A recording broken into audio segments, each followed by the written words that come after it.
Hello నమస్తే. Today our class is prepositions అన్నమాట. So prepositions అనేవి ఈవెన్ స్పోకెన్ ఇంగ్లీష్లో కానివ్వండి, గ్రామర్లో కానివ్వండి, even schooling colleges or any competitive examination point of view or లేదా మనకి టెట్లో కానీ డిఎస్సీ కానీ మీరు ఏది రాసినా కానీ ఎంట్రన్స్ ఎగ్జామ్స్లో చాలా చాలా important.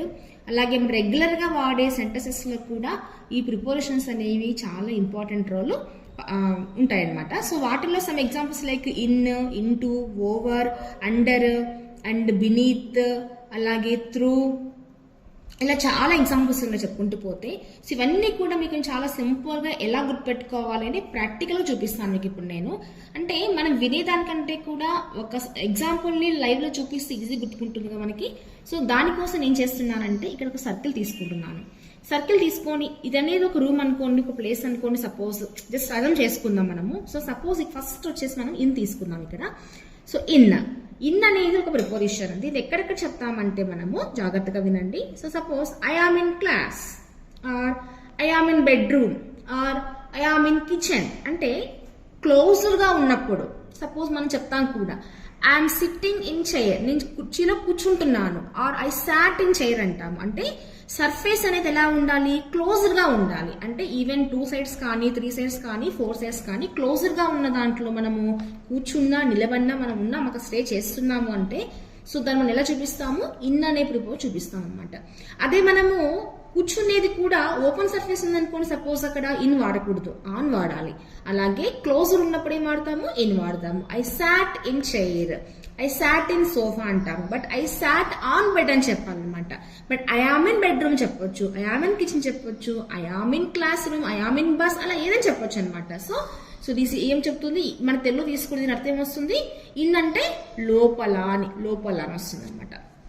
So next one more very important preposition వచ్చేసి మనకి టు. మనం రెగ్యులర్గా వాడుతూ ఉంటాం టు అనేది.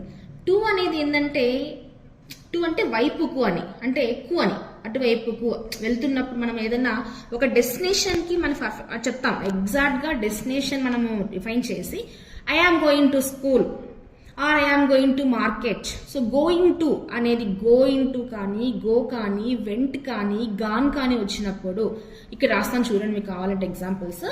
So either go or went. అలాగే గాన్ కానీ, ఆర్ గోయింగ్ కానీ, ఆర్ కమింగ్ కానీ, ఆర్ కేమ్ కానీ, ఇలా ఈ వర్డ్స్ వచ్చినప్పుడు ఖచ్చితంగా మనకి ప్రిపోజిషన్ అనేది ఏం రావాలి, టు అనే ప్రిపోజిషన్ రావాలన్నమాట.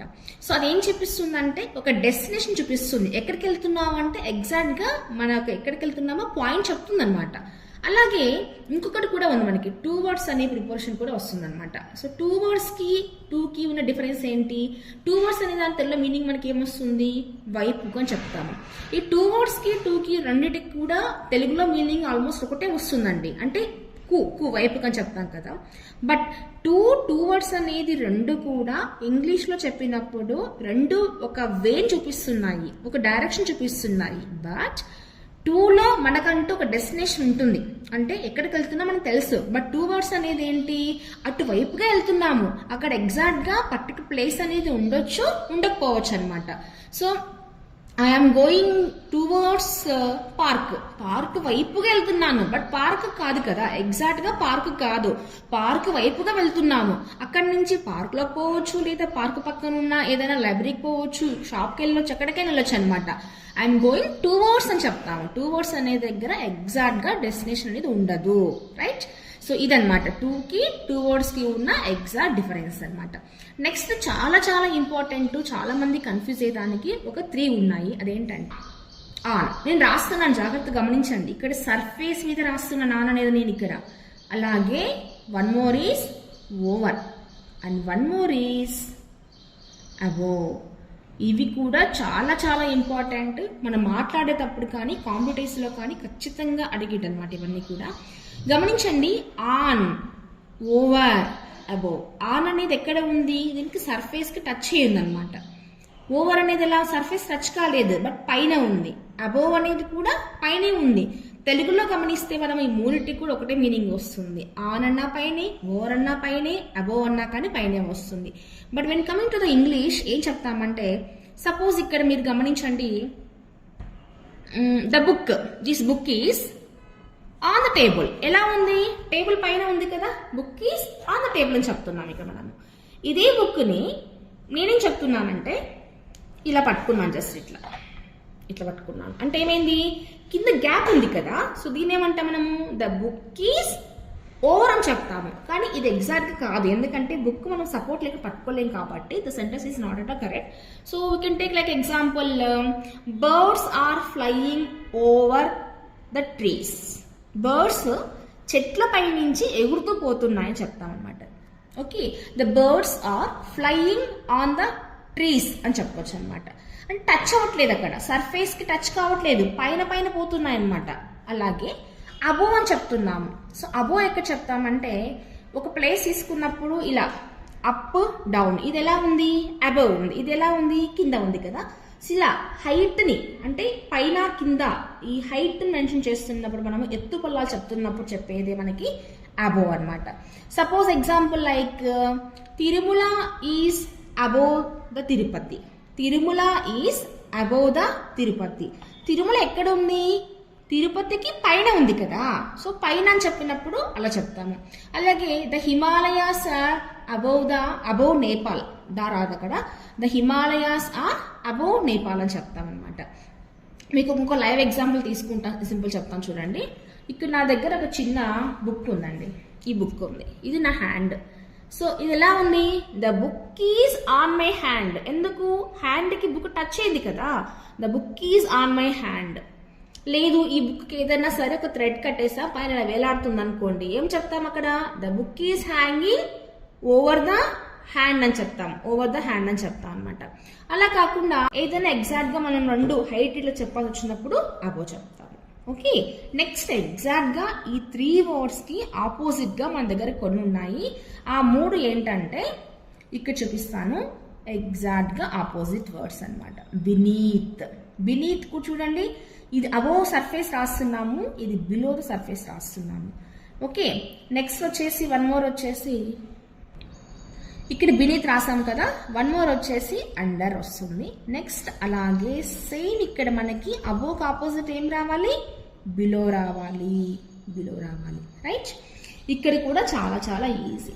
ఇక్కడ బినీత్ అని చెప్తున్నాము, మూడింటికి కూడా మీనింగ్ బిలో అన్నా క్రిందనే వస్తుంది, అండర్ అన్నా క్రిందనే వస్తుంది, బెనీత్ అన్నా కూడా క్రిందనే వస్తుంది. మరి ఎక్కడ డిఫరెన్స్ వస్తుంది మనం మాట్లాడేటప్పుడు అంటే, ద లిజర్డ్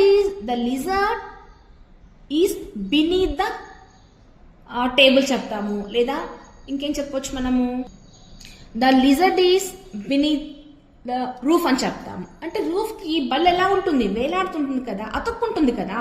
సపోజ్ ఇది హ్యాండ్ అనుకోండి, హ్యాండ్ కింద మనం ఏదైనా గమ్ లాంటిది బబ్లీ గమ్ పెట్టామనుకోండి, ఇక్కడ ఏమైతుంది అంటే కింద ఉన్న సర్ఫేస్ కి టచ్ కావాలి, అది ఖచ్చితంగా, దాన్ని ఏమని చెప్తాం మనము, బినీత్ అని చెప్తాం. ఇక్కడ ఖచ్చితంగా సర్ఫేస్ కి టచ్ అయితే బినీత్ అని చెప్తాం అనమాట.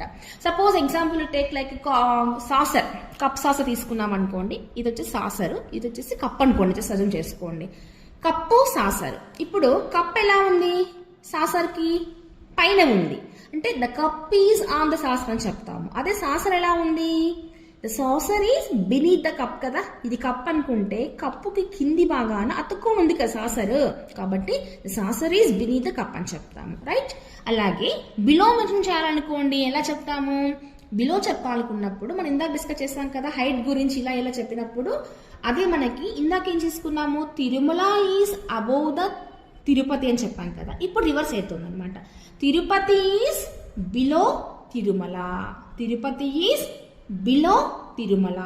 తిరుపతి తిరుమల కంటే కింద ఉంది అని చెప్తాం, బిలో అంటే క్రింద వస్తుంది అనమాట.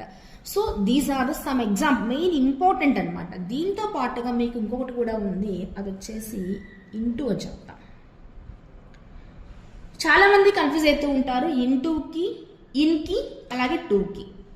ఇన్ అంటే లోపల, ఇంటూ కూడా లోపలికే వస్తుంది, బట్ ఇన్ అనేది ఏంటి, ఆల్రెడీ లోపల ఉండిపోయింది ఇక్కడ, బట్ ఇంటూ ఎలా వస్తుంది, బయట నుంచి లోపలికి ఎంటర్ అవుతూ ఉంది.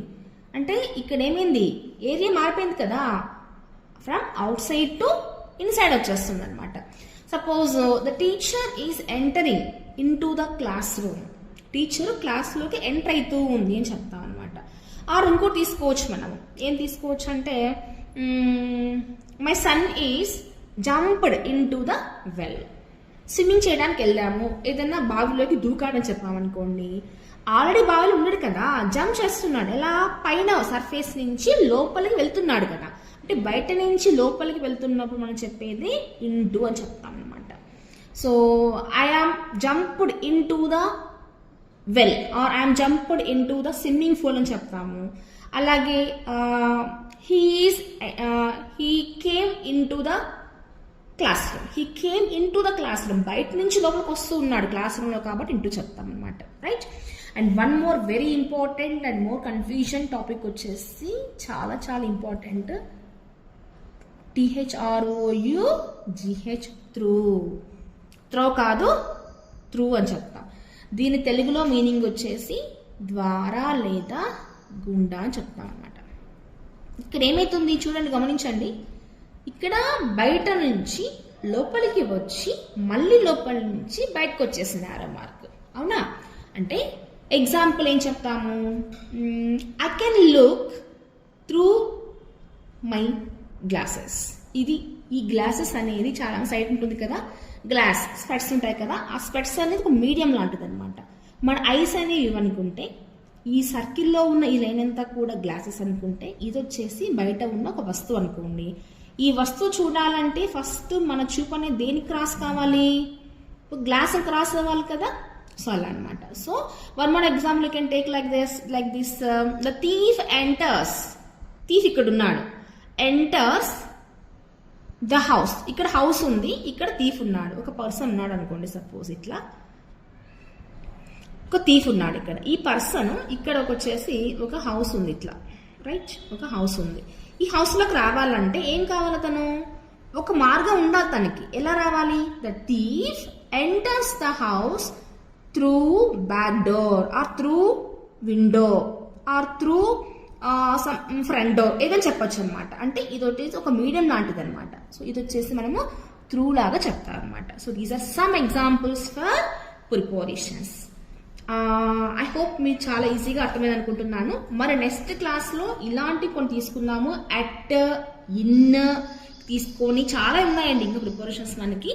సో అమాంగ్ అని, బిట్వీన్ అని చాలా చాలా ఉన్నాయి. అవన్నీ కూడా ఎగ్జాంపుల్స్ డిస్కస్ చేద్దాము. సో మరి ఇలా